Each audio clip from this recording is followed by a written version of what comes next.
Hello, brothers. My name is Haji. I'm making this video to give you a bit of overview about what's happening in the PCO market, especially the changes that are coming with effect from 1st April 2019, which will affect so many thousand PCO drivers in the city of London. There is a lot of confusion among brothers who are still not sure as how these changes will affect them in their PCO business, especially congestion charge and T charge. So I've tried to make a quick summary of what are the changes that you need to know and that you need to be aware of, and I will go through them one by one to give you a bit of idea. Now, if your car is hybrid or Euro 6, then you don't have to worry about the T charge, which is £10 a day, 24 hours a day, 7 days a week. The T charge which is applying, it's only applying on cars which are Euro 5 engines.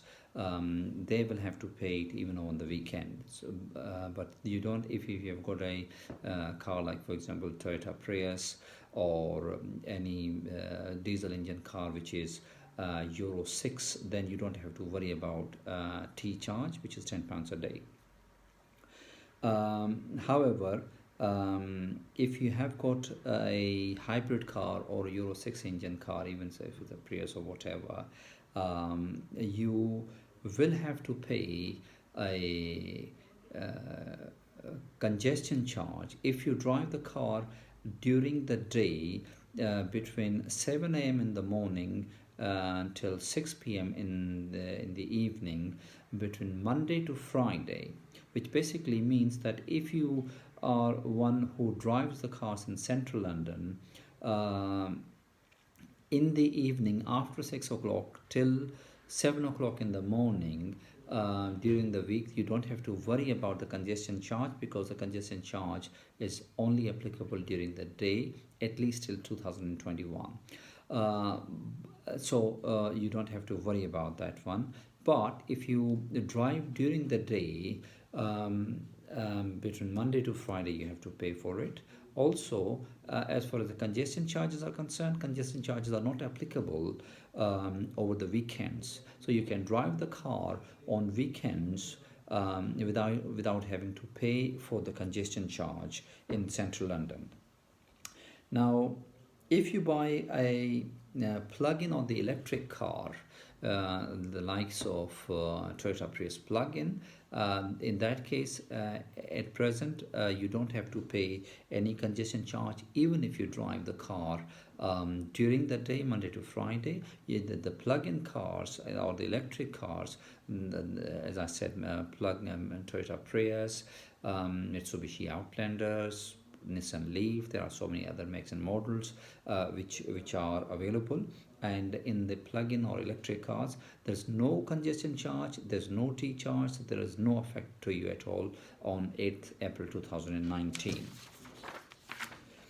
Now, if I was a PCO driver and I'm planning, if I plan how I can avoid paying congestion charges, or how I can at least minimize the effect of the congestion charges, this is what I would do. There are a few options that I can do it. Option number one, for example, if I buy a plug-in car such as Toyota Prius plug-in, this saves me congestion charge, and as I said, we don't pay any congestion charges even if we drive it during the day. So my all congestion charges and T charges sorted. Option number two, if I buy either a Euro 6 diesel engine car or a petrol hybrid car, in that case, in the nights, as I said, I don't pay, and during the day I will have to pay it. But the question is, if I have to pay it, how much do I have to pay it? Now, if you look at it, in a month of 30 days, there are at least 8 days of the weekends, which are Saturdays, Sundays. On weekends, there's no congestion charge. So out of 30 days, you don't have to pay any congestion charge for 8 days. Now, typically a PCO driver takes at least a day off. If I was you, I will take that day off during the week, which basically means that if I take one day off a week, it equals 4 days a month. Now 8 days of weekends plus 4 days of my day off. In total, this becomes 12 days. So for these 12 days, I don't have to worry about congestion charges, even if I've got a hybrid car or a Euro 6 engine car. So this leaves 18 days where I have to pay congestion charge if I drive it during the day between 7 a.m. in the morning till 6 p.m. in the evening. Now, uh, but again, nothing to pay in the evening. Now, if you pay through the automatic payment system to TfL, instead of paying £11.50 congestion charge, you can only pay £10 a day. For 18 days, if you go every single day and you drive the car for 18 days, then you pay the congestion charge. Your total bill is going to be £180. So £180 is the maximum amount that you are going to potentially pay for the congestion charge for a month. But if you go in the city during these congestion charge times, and if you're working for Uber, for example, there's a very good chance that because not every driver will be going in the central London to avoid, and then they'll be trying to avoid these congestion charges. There's a good chance that there might be a surge on the Uber platform, and as a result you may end up making more money.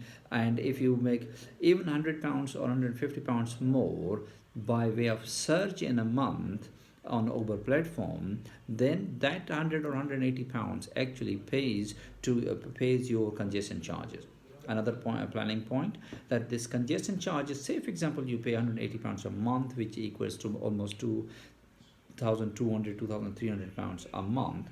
This congestion charge you can claim as an expense against your income when you are submitting tax return to HMRC. Now, there is another aspect that you need to be careful of in choosing the car.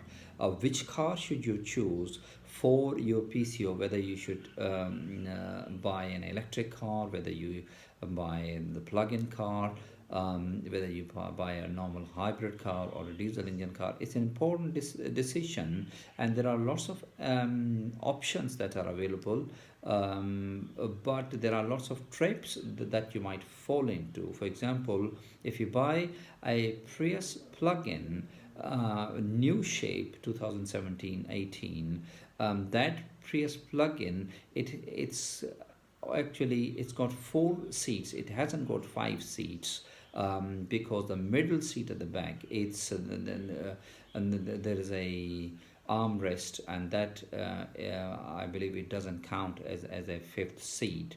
So if you ended up buying a Prius plug-in new shape, you may not get a passenger plus 4 seats journey. You'll only get 3 passengers kind of a journey, or the job on any platform. There are other cars which you might buy and you might end up regretting. For example, Nissan Leaf. I'll give you an example. I'm not against Nissan Leaf or anything, but just giving an example, which is totally electric car. Now, on a totally electric car, if you get a journey where you have to travel a certain distance, and if the car runs out of the electric, then what happens, that you have to consider that in your decision making, rather than jumping into the conclusion and buying it. We here at Car Valley, we specialize in PCO business, and then we sell cars specifically to PCO drivers throughout the London. And we have got a knowledge base, and our advisors are very knowledgeable.